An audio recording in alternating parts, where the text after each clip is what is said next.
Statistics chapter number 4 measures of dispersion. आज हमारा चौथा 3 चैप्टर्स आपके बिल्कुल कंप्लीट हो गए हैं। अब आपका चौथा चैप्टर जो है मेजर ऑफ डिस्पर्शन शुरू हो रहा है। By dispersion we mean the extent to which the values in a series are spread out from the average.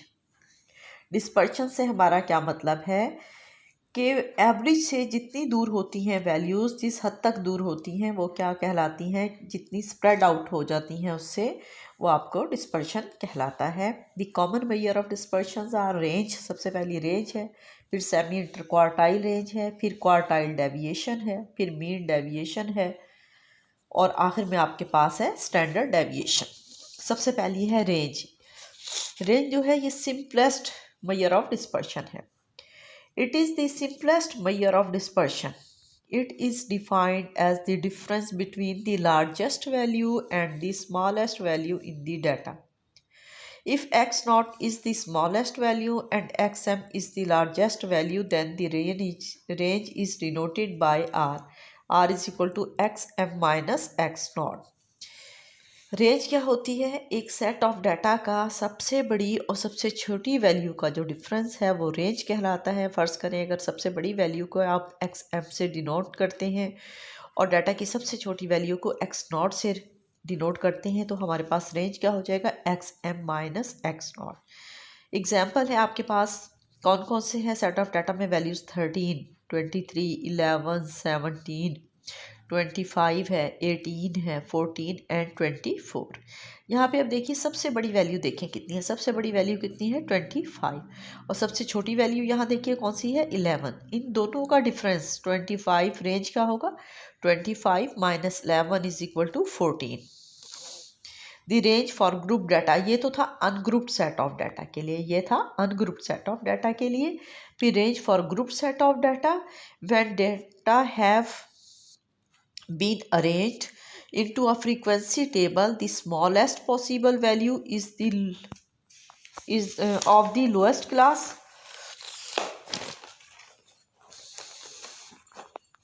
boundary of the lowest class, and the greatest possible value is the upper class boundary of the highest class.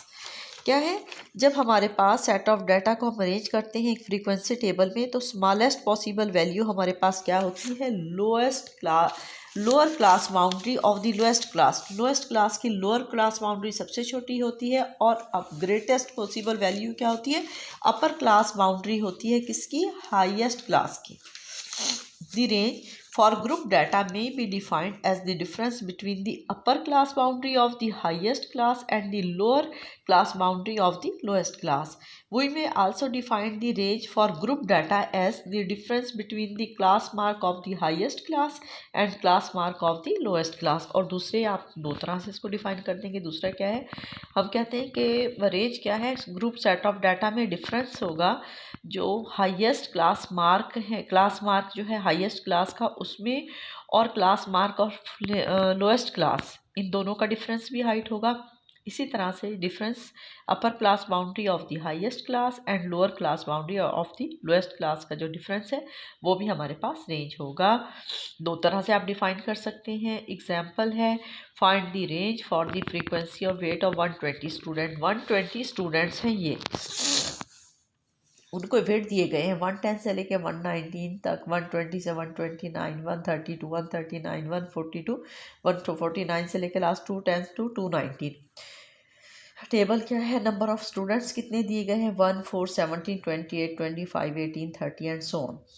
आपने क्या करना है? Class boundaries बनानी है। अब यहाँ पे देखिए इनमें यहाँ पे आपके पास ये है 119 और ये है 120। इन दोनों में डिफरेंस है 1 का। 1 का हाफ कीजिए 0.5 आएगा। आप ये जो अपर क्लास है इसमें 0.5 ऐड कर दीजिए और जो लोएस्ट आपके पास क्लास थी लोएस्ट इसमें से माइनस कर दें। अब इसमें जब ऐड करेंगे तो 119.5 हो जाएगा और इसमें से 0.5 माइनस करेंगे तो 119.5 और ये दोनों इक्वल हो जाएंगे। इसी तरह से अगले में आपके पास कितना होगा? 130 टू 139, इसमें से 0.5 ऐड करेंगे, इसमें 0.5 प्लस करेंगे तो 129.5 टू 139.5 क्लास बाउंड्रीज बन जाएंगी। ये जो लोअर क्लास थी आपके पास, आप लोअर क्लास लिमिट थी उसमें से आपने 0.5 माइनस किया है तो ये 109.5 हो जाएगा यहाँ पे। तो ये इस तरह से क्लास बाउंड्रीज बन जाएंगी। और फिर हम क्लास मार्क कैसे निकालते हैं, आप इन दोनों वैल्यूज़ को ऐड करके 2 पे डिवाइड करते हैं तो ये कितना आ जाएगा 114.5। इन दोनों को ऐड करेंगे और उसको 2 पे डिवाइड करेंगे तो 124.5 एंड सो ऑन। ये क्लास मार्क आ गई, ये क्लास बाउंड्रीज आ गई। दो तरीके से आप मालूम कर सकते हैं इसकी रेंज। कैसे, एक तो हमने कहा था कि हमारे पास क्या है, जो इसकी हाईएस्ट क्लास बाउंड्री है हमारे पास, अपर क्लास बाउंड्री है ये 219.5। अपर class boundary of the highest class यही है ना, सबसे बड़ी 209.5 से लेकर 219.5 तक। और सबसे लोअर क्लास कौन सी है, 109.5 से लेकर 119.5 तक। तो हम क्या कहते हैं, हम कहते हैं एक डेफिनेशन इसकी ये है, क्या है आपके पास, कि ये डिफरेंस है अपर class boundary of the highest class, ये हाईएस्ट क्लास है ना, इसकी upper class boundary and lower class boundary of the lowest class. ये जो आखिरी वाली क्लास है ना, ये वाली क्लास ये हाईएस्ट है आपके पास, ये कौन सी है, हाईएस्ट क्लास है। तो इसकी upper class boundary of the highest class और ये लोएस्ट क्लास बाउंड्री है, and lower class boundary of the lowest class, इन ये वाली, इन दोनों का डिफरेंस हमारे पास क्या कहलाता है, रेंज। ये देखिए 219.5, ये वाला कितना होगा 219.5 minus lower class boundary of the lowest class कितनी है 109.5, 110 पाउंड्स आ गया। ये क्या है, रेंज है। दूसरा, दो तरीके से हमने कहा डिफाइन करेंगे। एक हमने कहा है कि रेंज हमारे पास डिफरेंस है किसका, class mark of the highest class का क्लास मार्क कितना है 214.5 minus difference of the class mark of the lowest class, और लोएस्ट क्लास का कितना है 114.5। 214.5 minus 114.5 is equal to 100 pounds. ये भी आपके पास क्या है, रेंज। तो रेंज आप इस तरह से मालूम कर सकते हैं ग्रुप सेट ऑफ डाटा के लिए। उसके बाद दूसरा आपके पास क्या है, सेमी इंटरक्वार्टाइल रेंज। सेकंड क्या है, सेमी इंटरक्वार्टाइल रेंज और क्वार्टाइल डेविएशन, ये सेकंड है इसकी, second major of dispersion. The semi-interquartile range or the quartile deviation is defined as the half of the difference between the third and the first quartile. Third और first quartile का जो difference है उसका half आपके पास क्या कहलाता है, semi interquartile range या क्वार्टाइल डेविएशन कहलाता है। दी क्वार्टाइल डेविएशन को हम डिनोट किससे करते हैं, QD से, QD क्वार्टाइल डेविएशन। ठीक है, तो क्वार्टाइल डेविएशन किसके बराबर होगी हमारे पास, Q3 minus Q1/2। The difference between the third and the first quartile is called the inter quartile range. इसको क्या कहेंगे, डिफरेंस जो है किसके दरमियान में, थर्ड और फर्स्ट क्वार्टाइल का, उसको हम कहेंगे क्या, इंटर क्वार्टाइल रेंज। और जब इसको 2 पे डिवाइड कर देंगे तो क्या कहलाएगा, सेमी इंटर क्वार्टाइल रेंज कहलाएगी। एग्जाम्पल देखिए, फर्स्ट क्वार्टाइल हमारे पास है 67, थर्ड क्वार्टाइल है 83, तो Q कितना होगा, Q3 माइनस Q1/2, 83 माइनस 67/2, ये 16 आता है difference, by 2 is equal to 8। ये सेमी इंटर क्वार्टाइल रेंज। फिर तीसरा है हमारे पास मीन डेविएशन और दी एवरेज डेविएशन। तीसरा क्या है, मीन डेविएशन और the average deviation. The mean deviation is defined as the average of the absolute deviation of the values from an average. Average कौन सी हो सकती है, मीन और median. The deviations are taken without considering algebraic sign, और जो हम deviation लेते हैं ना उसमें हम अल्जेब्रिक साइन को कंसीडर नहीं करते उसको हम अल्जेब्रिक साइन को हम क्या करते हैं, इग्नोर कर देते हैं।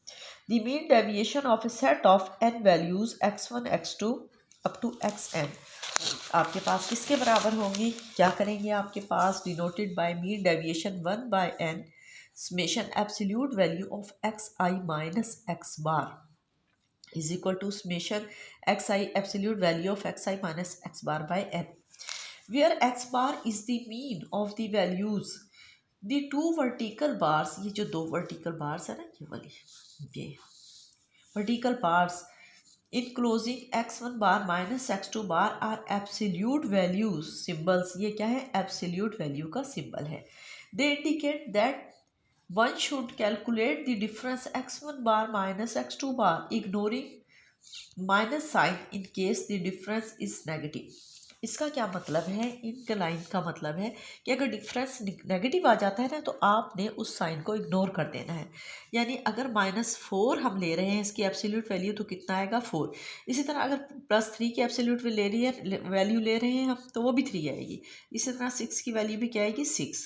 यानी जो भी -2 है अगर आपके पास एब्सोल्यूट वैल्यू उसकी लेंगे तो वो कितना आएगा 2 ही आएगा। माइनस साइन को इग्नोर करना, ये आपके पास एब्सोल्यूट वैल्यू। अच्छा, if the median is use instead of the mean, अगर हम मीन की जगह यहाँ पे मीडियन इस्तेमाल करें तो हमारे पास formula for the quartile deviation क्या बन जाएगा, ये बन जाएगा summation x i absolute value of x i minus median by n. अब एक एग्जांपल है 4.5 है आपके पास, उसमें क्या है, find the mean deviation from the mean and the median for the value 2, 3, 6, 8 and 11। अब आप देखिए यहाँ पे क्या है, मीन कितना आएगा, सबसे पहले एक्स बार निकालेंगे 2 + 3 + 6 + 8 + 11 डिवाइडेड बाय 5 कितना आ रहा है 6 आ रहा है। मीन कितना आएगा 6 आएगा। Absolute value summation absolute value of x minus x bar, आपने क्या करना है, हर एक्स में से आपने वो मीन माइनस कर देना है। 2 - 6 एब्सोल्यूट वैल्यू -4 आएगा, उसकी एब्सोल्यूट वैल्यू 4। 3 - 6 -3 आएगा, उसकी एब्सोल्यूट वैल्यू कितनी होगी 3। 6 - 6 की 0, और फिर 8 - 6 की कितनी है 2। फिर आपके पास कितनी है 11 - 6 की एब्सोल्यूट वैल्यू कितनी है 5 है, कितनी है 5 है। इन सबको आप जमा करेंगे तो ये कितना आ रहा है 14। तो यहाँ पे आपके पास 14/5 = इतना आंसर आएगा 2.8। अच्छा, इसी तरह से अब हम क्या करें, अपने मीन डेविएशन फ्रॉम मीडियन मालूम करना है, तब भी यही आंसर आएगा। आप देखिए वैल्यूज है हमारे पास क्या 2, 3, 6, 8 एंड 11। जब हम आपको इनको असेंडिंग ऑर्डर में लिख रहे हैं तो हमारे पास मीडियन क्या है 6 है। मीडियन कितना है 6 है, तो हमारे पास क्या होगा फार्मूला एक्स, मैं लिख रही हूँ यहाँ पे देखिए, summation x minus median summation absolute value of x minus median by n. ठीक है, यहाँ पे मैं अब इसको चेंज कर रही हूँ। मीडियन भी हमारे पास कितना आ गया 6, तो हर एक्स में से आपने क्या करना है, मीडियन को माइनस करना है। 2 - 6 -4 एब्सोल्यूट वैल्यू 4। 3 - 6 -3 की एब्सोल्यूट वैल्यू कितनी होगी 3। यही चीज़ मैं आपको समझाना चाह रही हूँ कि जब -4 की एब्सोल्यूट वैल्यू लेंगे साइन को इग्नोर कर देंगे, +4 आएगा, यहाँ +3 0। अगर 2 है तो 2 ही रहेगा, पॉजिटिव रहेगा, पॉजिटिव रहेगा, नेगेटिव भी पॉजिटिव हो जाएगा। इन सबको जमा करेंगे 14, तो आपके पास क्या हो जाएगा, ये 14 डिवाइडेड बाय कितना है 5 है, तो ये आ जाएगा आपके पास 2.8। ये मीन डेविएशन फ्रॉम मीन और मीन डेविएशन फ्रॉम मीडियन, ये किसके लिए था, अनग्रुप्ड सेट ऑफ डाटा का। ये किसके लिए था, अनग्रुप्ड सेट ऑफ डाटा। कल इंशाल्लाह हम अगला टॉपिक करेंगे, ग्रुप सेट ऑफ डाटा करेंगे।